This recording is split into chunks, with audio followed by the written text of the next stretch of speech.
Junior ছাত্রদের ragging এর অভিযোগে ত্রিপুরা মেডিকেল কলেজের 18 জন সিনিয়র ব্যাচেলর অফ মেডিসিন এবং ব্যাচেলর অফ সার্জারি এমবিবিএস ছাত্রদের বিরুদ্ধে দায়ের করা হয়েছে এফআইআর।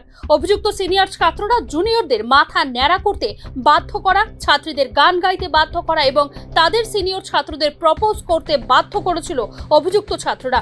অভ্যন্তরীণ তদন্ত পরিচালনা করে এবং অভিযুক্তকে বারবার অপব্যবহার, হুমকি এবং 2024 সালের সদ্য ভর্তি হওয়া এমবিবিএস ছাত্রদের, বিশেষ করে তফসিলি উপজাতি ছাত্রদের অপমান করার জন্য অভিযুক্তদের দোষী সাব্যস্ত করা হয় কলেজের আভ্যন্তরীণ তদন্ত রিপোর্টে। কলেজের আভ্যন্তরীণ তদন্ত রিপোর্ট অনুযায়ী জুনিয়র ছাত্রছাত্রীদের হোয়াটসঅ্যাপ বার্তার মাধ্যমে অবমাননাকর কার্যকলাপে জড়িত হতে বাধ্য করেছিল অভিযুক্ত সিনিয়র ছাত্ররা।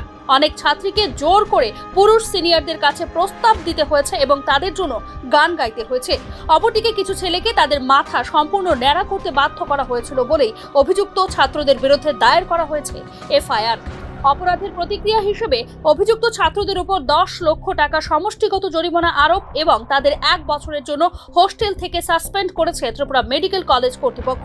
ভুক্তভোগীদের কাছ থেকে অভিযোগ পাওয়ার পর ইউজিসির এন্টি র্যাগিং হেল্পলাইনে দায়ের করা হয়েছে অভিযোগ।